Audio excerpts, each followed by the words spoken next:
What I woke up to then is you have a bunch of people like Jerry Rubin, A.B. Hoffman, Timothy Leary. They'll get up on this wave of children and they'll say, come on children, let's all do this. All your kids was doing in the 60s was trying to wake you up that your world is dying. In our interview, he also admitted telling the others how to commit the murders. But in Charles Manson's world, that is not enough for a verdict of guilty. Well, what do we do about so-and-so? I tell them, if you go like this and you hit that, it'll bounce. You know, so they go do it. What's it got to do with me? I walked on the edges of it. Yeah, I knew what was happening, but I've been on the edges of everything that's happening in the world all my life. I know who's getting what and what's happening, but it doesn't fall upon me to put a star on my chest. I'm not getting paid to do that. That's the cop's job. Let the cop go do that, you dig? He gets paid for that. I don't get paid for that. I'm not going out and trying to be policeman on a bunch of children. My world is the 40s and 50s. I'm Bing Crosby and Frank Sinatra. I'm not Beatles and punk rock. I'm not a little kid. Man, I'm a 50-year-old man. The district attorney come up with Helter Skelter.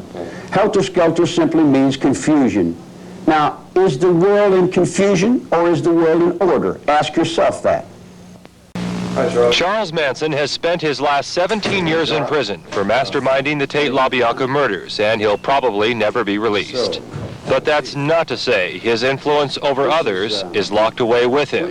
Manson isn't so much the threat.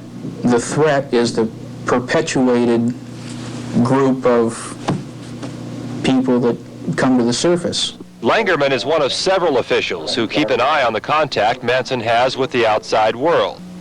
A young girl wrote me a letter the other day and said she was lost and didn't have no one. A young kid on the tier wrote me a letter and said he was lost and had no one.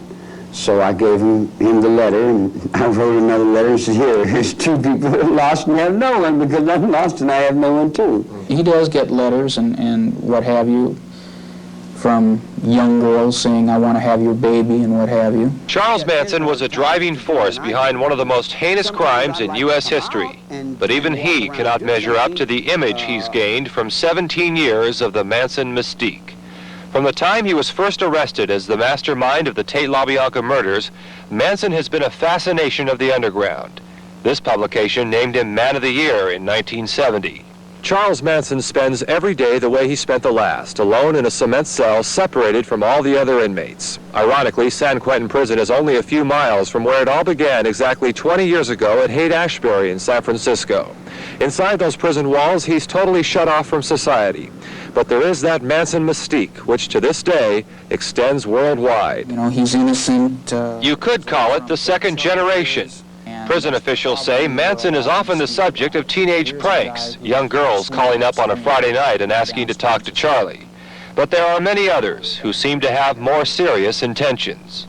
I'm concerned when I see that 16-year-old high school kids are writing to Charles Manson, kids who weren't even born in 1969. Langerman sees only a very small portion of the mail intended for Charles Manson.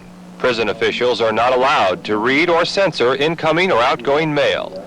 But some of those letters are addressed to prison officers to be forwarded to Manson, and those are more than enough to raise some eyebrows. Here's about a 16-year-old fella out of Omaha, Nebraska, who's fascinated with the life of Charles Manson and has chosen to study him.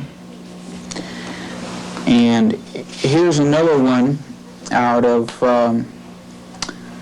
Pennsylvania who doesn't condone what Charles Manson did, but he can certainly understand it. That's frightening. Some of those letters go on to ask for such things as autographed pictures to be framed and hung on classroom walls. Manson readily acknowledges that he corresponds with a good many young people. He says he's personally obsessed with trying to save the environment, and in his letters to the teenagers is looking to enlist their support for the cause of ATWA, which stands for air, trees, water, and animals. Everyone wants to help the kids. I'm trying to get the kids to help me. If we can get the kids to help ATWA, then that'll at least give them something to do. If you run around trying to tell them what not to do, you're not telling them what to do. If you give them something to do, maybe it'll be beneficial to the overall perspective of the world that you live in. Manson argues passionately about what he sees as man's destruction of his natural resources. He pleads with a conviction that would make the best politician jealous. And in this forum, it's easy to see his power of persuasion. So there's big money benders and lenders that are selling the next generation of children out. Our air is dying. We've got to stop the fossil fuel. If we don't stop that oil consumption, there's nothing of us left. That may sound all well and good, but when he's pressed on his means for bringing about such changes, Manson reveals a plan that can only be described as scary. So in order for me to war against the pollution, I have to pick up the stick of crime and go reset the insanity of this system in order to project new thoughts and new words. Tomorrow we'll explore Charles Manson's plans for the future. If I don't get a retrial, there is a law that shows justice. There's an outlaw and there's a law. Charles Manson has left an indelible mark on the lives of hundreds of people. Who knows how high that number will get in the years to come.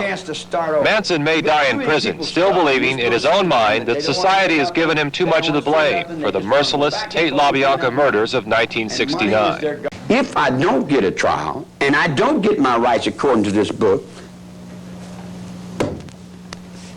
you can deal with the devil because he's loose. There may not be a soul alive who would dare to claim they completely understand Charles Manson. Charles Manson.